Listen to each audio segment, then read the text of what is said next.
Hey everybody, Matt with Freestand here. Got a special guest on the show today, Chris Ventriglia, and is the creator of Fly Dyes, which makes tie-dye vintage clothing. So excited to talk to him about that today. How we doing, man? Doing great. Thanks for having me. Like I said, I appreciate what you're doing for the small business culture. Keep it going, dude. 100%. Happy to have you on. And thanks for meeting with me too. Let's just dive right into it. So, what is Fly Dyes? How did you get started, and kind of what's the whole story behind it? So Fly Dyes is something I started in 2016. It's a women's vintage clothing company, outsourced by all thrift shops and recycled clothing, turned into one-of-a-kind tie dyes. So everything is handpicked by me. I travel a lot. I've always tended to travel and always experience unique places, especially mom and pop shops. And I've always been drawn to the vintage clothing. I really didn't have much growing up. So my school shopping used to be a couple 20s from my parents. Hey, go have fun in Goodwill. And, you make the most of it. And it kind of kept always going since I've been a kid.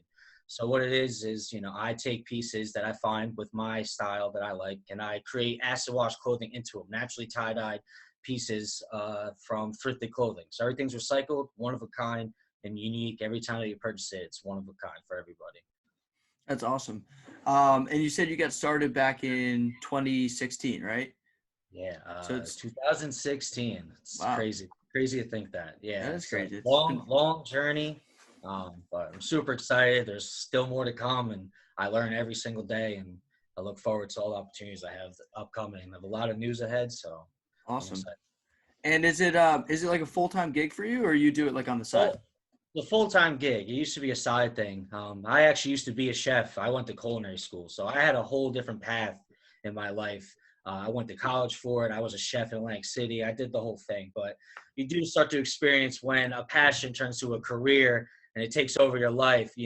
I'm a surfer. I like going out. I like traveling. And when you're stuck tight to a kitchen 7 days a week, I kind of found out it wasn't for me. So I got into retail, and that's kind of like where my path was taken from there. I had something else going, and then now I love clothing, and I know now that this is the passion that I want to continue. And I lost my job during COVID as well when I had a career, and then I just took that as motivation and was like, you know what, I've been doing this for this long. I know I have the drive and the passion, and here I am today. So I just keep going. That's awesome, Smile, man.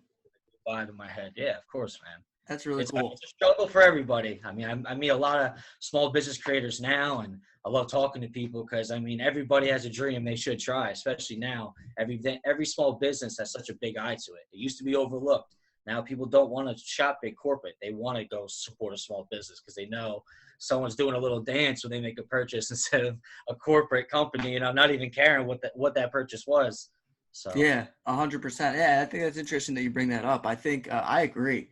I think that kind of like as the internet makes things like more evenly distributed, they're kind of just gonna like pick away, like all these little smaller businesses are gonna kind of pick away the market from the bigger businesses, just because now they have the same platform that the bigger businesses have. Like back in the day when the internet, like even 10 years ago, but like even like yeah, prior to the internet when there was like nothing, um, in order to like get in, you either had to open up your own shop or you had to get really crafty, which obviously still works, like doing, like pop-up shops and stuff like that, which is still great.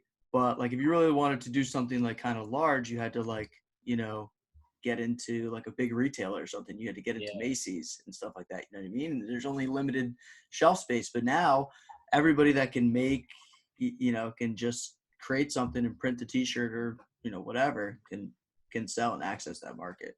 And a lot of big corporate ideas are found from a small business. It's more than meets the eye. You see something and you're like, man, I've seen that before. And then it happens to be you find that art piece online from someone who sells on Etsy, and it's in a Macy's store, in their furniture section. So it always goes back to that. People dream of being a big corporate. Now you got places like Sears who closed down permanently, Kmart, Yeah. even big names that are supposed to make it so immensely big for years. Places like Amazon or even shutting stores like that down. So people are looking at a smaller shop like this is more interesting to go into a mall where it's kind of it's on a 50-50 of it's safe or not still for people, in the Yeah. communities. Yeah. So I like the whole idea of what you said though about when you buy from a small business, like somebody's dancing when they get the order. yeah, Um, I saw a few videos, and I've had personal experience. I've shopped somewhere in my early days, even before I did this, and to see people's reactions, like when they pitch you something. Hey, I just made this. This is a good piece to go with this, and you're like, yeah, throw that in, and they're like, really? And they get shocked, and you're like, okay, wow, like you really care about this purchase, and it goes a long way. You could walk into a store and buy a lighter, and they're gonna be happy. That's the thing about it. Or you take someone's business card. For me, that's a purchase. You stopped, you said hi, you got my card, now you know who it is. I'm okay with that. And that's how it should be. You go to some places, people can be a little overwhelming, or like they want to push so hard on something. But if something and someone naturally loves something, they're going to be attracted to it, and then they'll come back. yeah. Especially experience. You can go back to a place and not buy something. Just remember that guy, woman, etc., who you met. They're like, you know what? I want to go see her again. I want to go shop there when I got more time and I can talk to them. And that's what I try to do with my thrifts. I go to Goodwills. I go everywhere, but I always try to find those mom and pop shops that people personally own, and they're waiting for donations. And when you purchase, they're actually supporting some employee that's, in their family, a 15-year-old daughter or niece or something who's starting the career off. And, that's a little nice to see too, where Yeah. they're behind the counter like, thank you so much, and it's like, you don't It goes even a think long way. yeah, it goes a long way, so. Yeah. No, it's good. What's really cool is the small businesses supporting small businesses like you. It's like you Yeah. said, you go to other thrift stores, you go to Goodwill. Well, I guess Goodwill's not a small business, but It can be. Goodwill has their outlet major corporations, and some are personally owned. They're mom and pop too. But you will see the ones that are almost like a sore thumb. It's like a restaurant. You don't like the look of it. You're kind of iffy. You don't go in there. Same thing with that. Then you go in there. You're like, wow, this is a cool spot. And then it's one of your favorite spots. You keep going back to. And that's something you can't forget. yeah, Especially experience. 100%. So you mainly go to thrift stores, you mainly go to Goodwill, and like, is it like the same ones that you go to over and over again, or do you travel? It's sometimes I go to the same ones depending on, how good they are. And also I tend to grow relationships with a lot of people that even work at these places, and they treat me so well. I love to go see them because they get me in and out quickly. But I tend to look up new places every day, especially in the economy it is now. People are opening up more consignment shops, you know what I'm saying? So, and it also depends. If I'm looking for certain season items, you can't walk in a thrift store every day and find what you want. I go in there, I walk out empty-handed, and it's a big no-no for me. So I try to look up more places, see reviews, get an experience, word to mouth. But it tends to be traveling a lot. And we are lucky to be on the East Coast where we have places like Philadelphia, New York, the Carolinas, Delaware, that are mainly not that far away as a drive for me to go shop and come back and find good stuff. So I do try to find a lot of new places, but old ones never go old, That's like your first gems. You always try to revisit those, Yeah, absolutely. Yeah, because I spoke to somebody else who sells he doesn't like decorate his clothing in any way. He just kind of resells vintage clothing. And Which he's is like, huge. It's grown to a mass thing now, which is amazing. yeah, I'm a childhood '90s kid. I love the nostalgia, Nintendo things, and like Pokemon is being a rave now. It's wild. I see kids with stuff that I played with. It's a little too much for me. Like seeing an Easy Bake Oven back in Walmart and stuff like that. That Light Brights that I never thought would be back ever again, or making a comeback. I don't even remember what light brights are. What are light brights?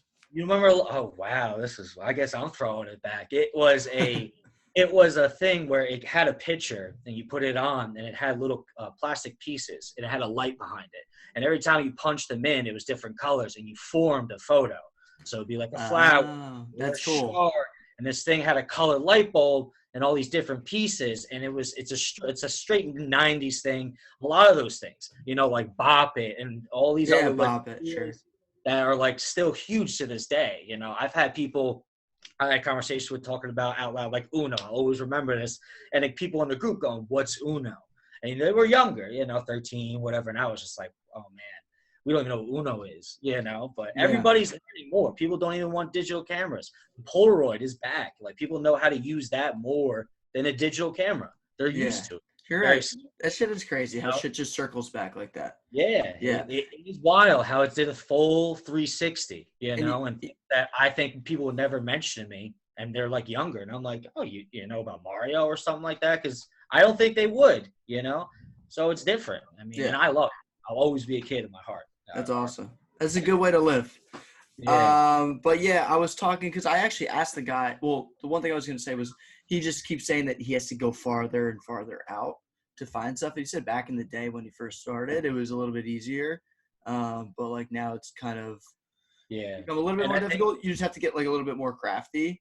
yeah, But the biggest thing that I asked him, I was just like, doesn't don't you kind of like run out of vintage stuff at some point? And he's like, no, right, he's like, right, it just, there's new stuff becomes vintage. You know what I mean? As yeah. time goes on. It's And I just kind of, think my different eye for why I like women's clothing is it makes me more customizable.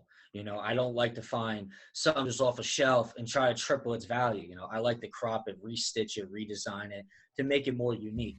And I just go off based of what I like. I'm a pattern person. I like different things. I like to be stand out. I like to walk down the street, and I used to be that kid in high school, and they're like, "What the hell is this kid wearing?" But I've always been that way, and I like colorful things. Or I'm wearing all black one day, and that's how I try to be. If I find something and someone didn't look at that all day, I'm probably gonna buy it. And it tend to be really good for my business. I mean, there's the same vintage things we all love, denim jackets, band tees, and everything like that. But that's a there's sick shirt that you got on there. yeah, yeah.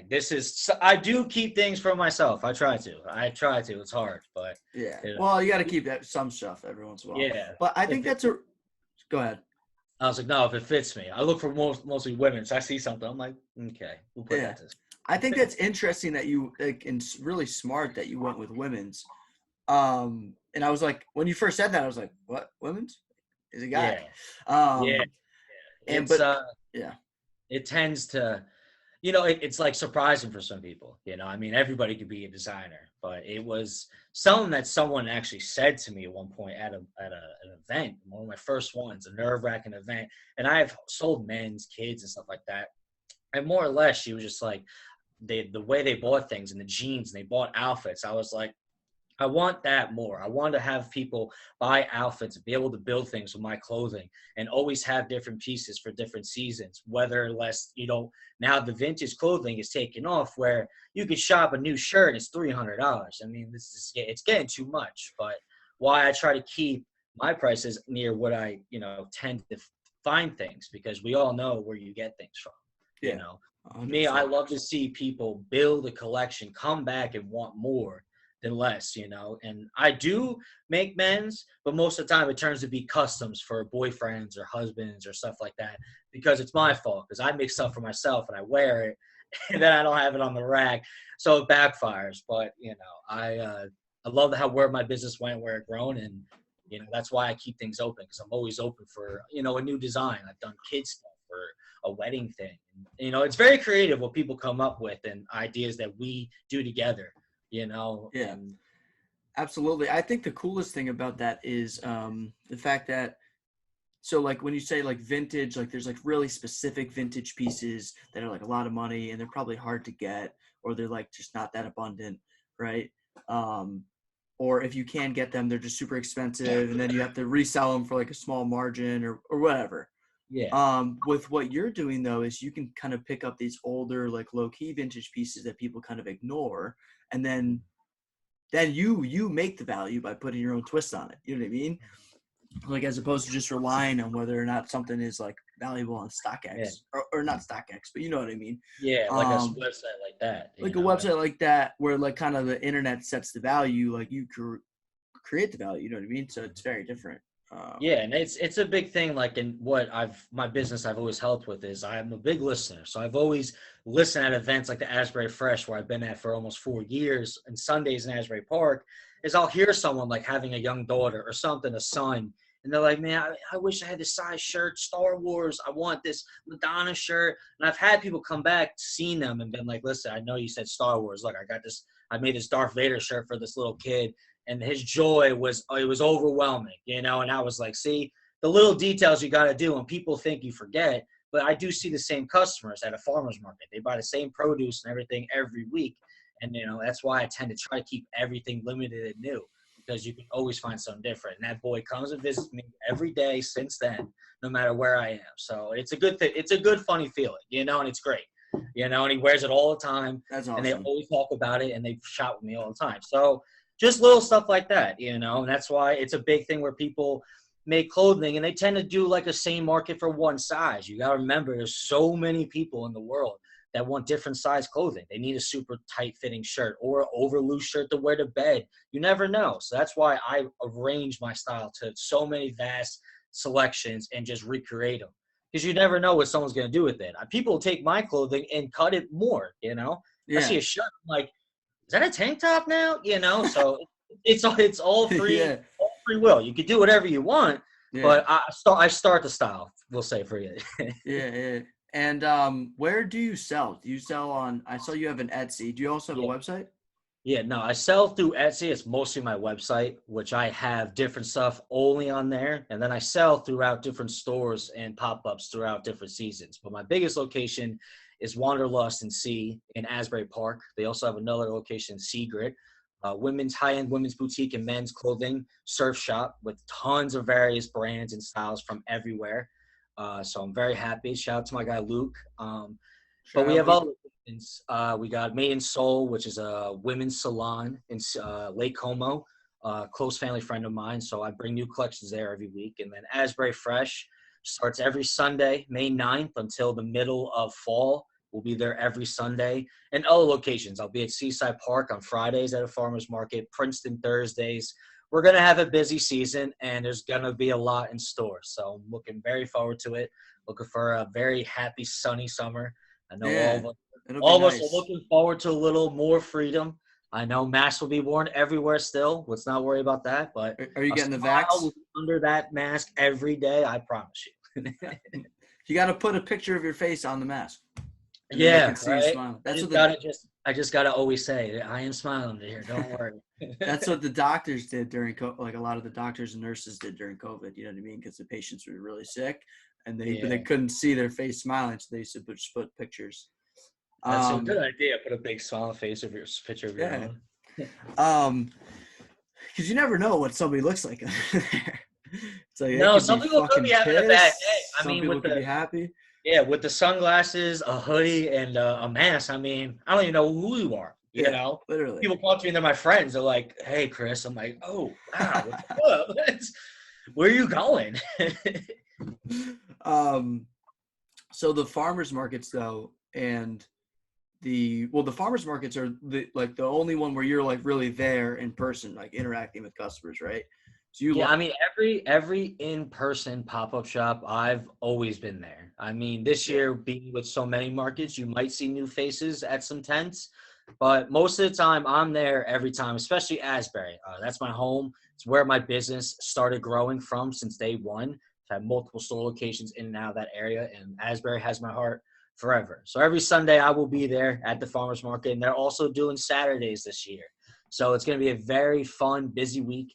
And every summer in Asbury, they also close down the whole street in Cookman Avenue, believe it or not, for outdoor dining purposes for the small business owners. So you can park in a little far away. You have the freedom to walk around all around town with no cars and be able to sip and shop everywhere. So it's going to be a really fun year. They did it last year, so we're excited that they did that for everybody. it's So gonna be now crazier this year. yeah. So I think even you're small businesses that fell out, they closed doors, they're able to now open back up because they hear they have more outside seating. So the yeah. township did something for them. I just think in terms of like the markets themselves, though, I think you're gonna have a lot of success this summer just because everybody's so antsy to get out and do shit. Yeah. Like my brother owns a gym in Westchester, and Awesome. which was like the worst place to be during COVID, right? Like people Yeah. Wow. grunting, That's yelling. a while to figure that out. Yeah, well, he got completely shut down for like 4 or 5 months. And but now, since stuff is like people are getting vaccines, people are more comfortable, shit's calming down. Like he's Yeah. seeing a big just because people have been just so locked up. You know what I mean? So I think that's going to be really good for you this summer. Yeah, I think that's what I mean. People last year, we were 6 feet apart from tents. We wore masks every time. Everyone had sanitizer at every booth. I mean, we practiced this from May until almost December last year, and it was successful. So for guidelines, a little less restricted, people feeling a little bit more comfortable. It will be a super fun and successful year, especially for what I'm hoping for is more things like bands being able to be outside and perform. There's a lot of guys that I personally know that are small bands that rely on this revenue for a short amount of time that they don't even perform shows anymore. I mean, you could do a live stream, but if you're not a big name, I mean, you're not going to have a lot of people sitting in front of a computer because nothing's like sitting at the Stone Pony listening to the ocean while some reggae's on. Yeah. I'm looking forward to a lot of bars I've heard doing more art shows, concerts, and small revenue portions that will probably go back to the township or the locals that we need. So I think if we get that, and I've seen shows be posting posters and everything like that, which is exciting. And I think that will give people a little less hope, and happiness because we need it. We need any possible thing we can do. I mean, drive-in movie theaters are coming back now because of this. That's all. I would thought that would never happen. I mean, this is incrable. Like, let's go. I'm in Brooklyn. There's one down the street from me. And there you see. Yeah, I like rode by on my bike the other day, and I was just like, "Wow, that's crazy! I've never seen one of those." Yeah, I saw a poster, and I was shocked. I was like, "Does that say Titanic Drive-In Movie Theater?" I was like, "Okay, maybe some good's coming out of this a little bit." You know, 100%. Bringing us back to our roots, no, but I want to talk about Etsy a little bit. So, have you had some success on Etsy? Has that worked for you?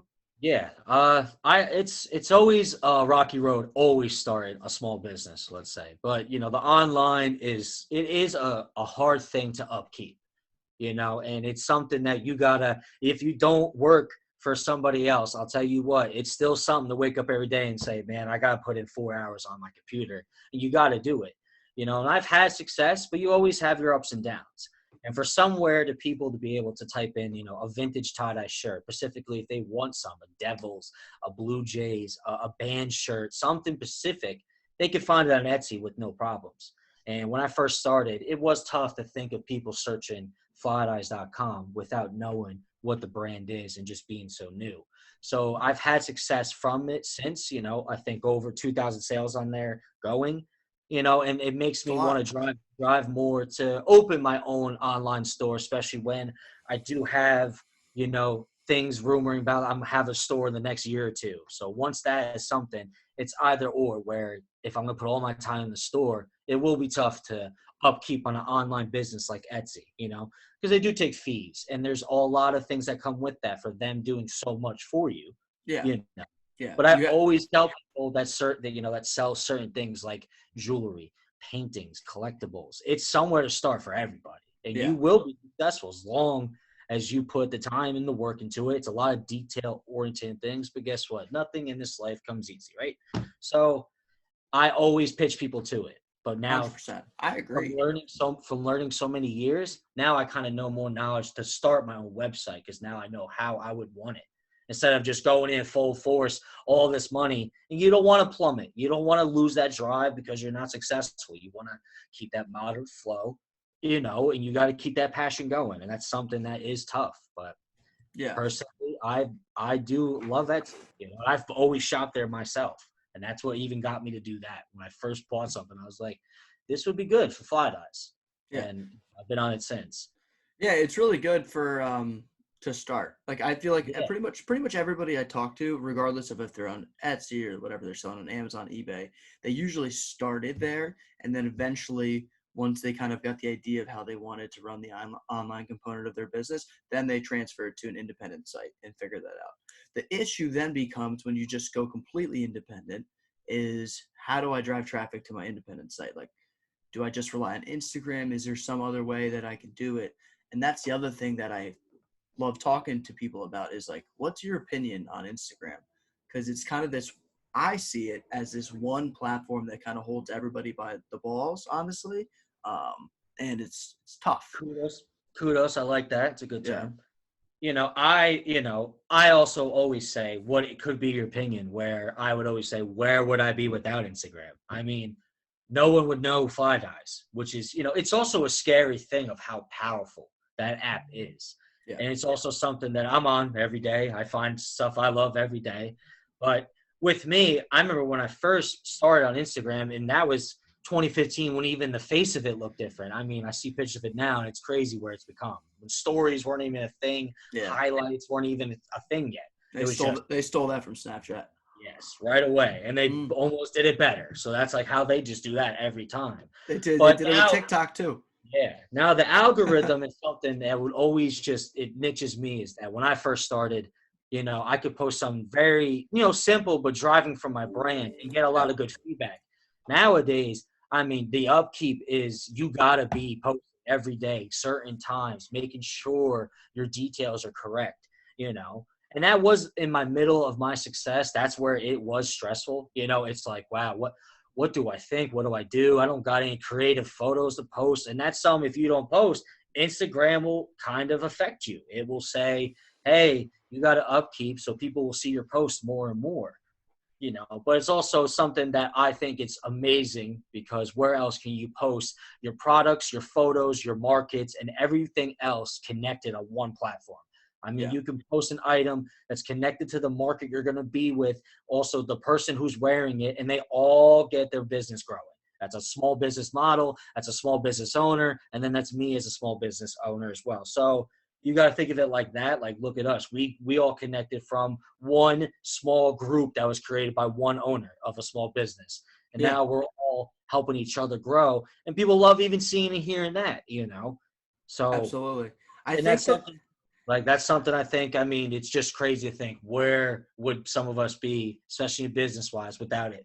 I mean, 100%. I think that I agree with you. It's just crazy how it's just like there's just one thing, and I think this is the one problem. I think that I think it serves a lot of good purposes. It does a lot of good things.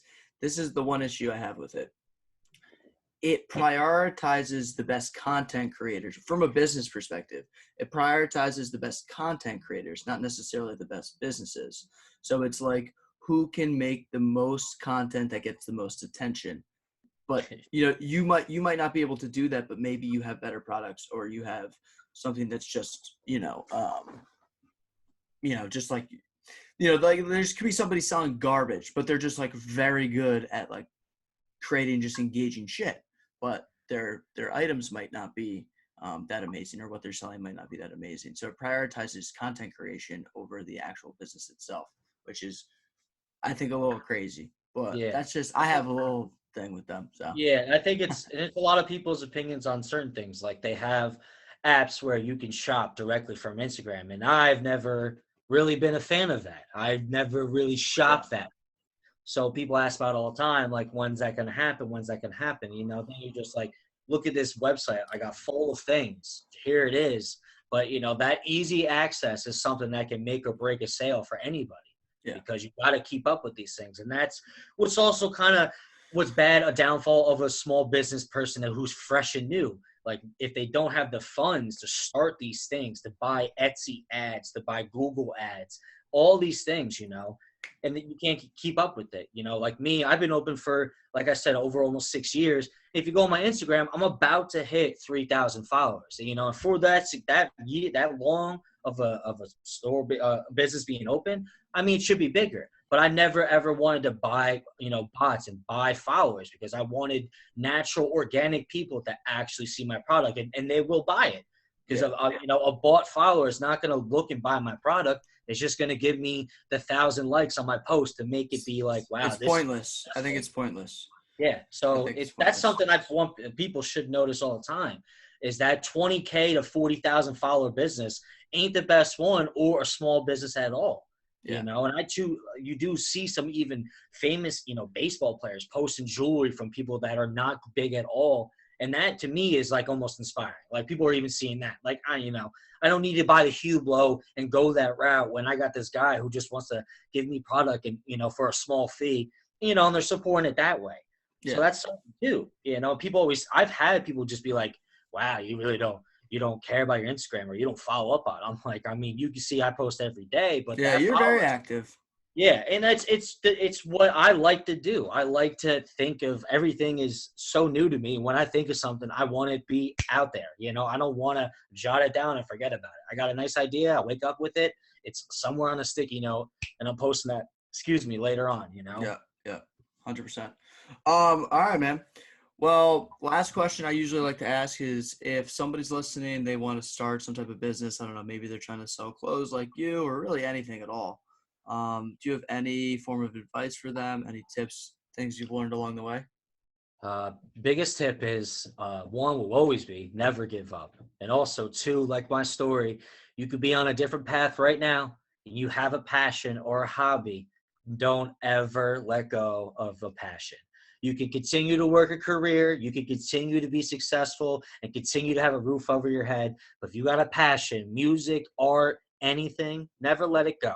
Keep it close to you because you never know when something's going to happen. I still to this day cook every day, all the time. I've never lost sight of that passion, but I have a different sight and where I want to be successful, and that is vintage clothing.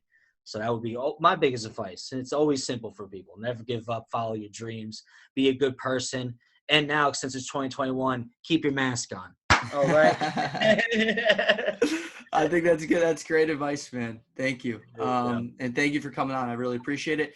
And my sister lives in Asbury Park, so I'll make sure to get out there this summer to the farmers market.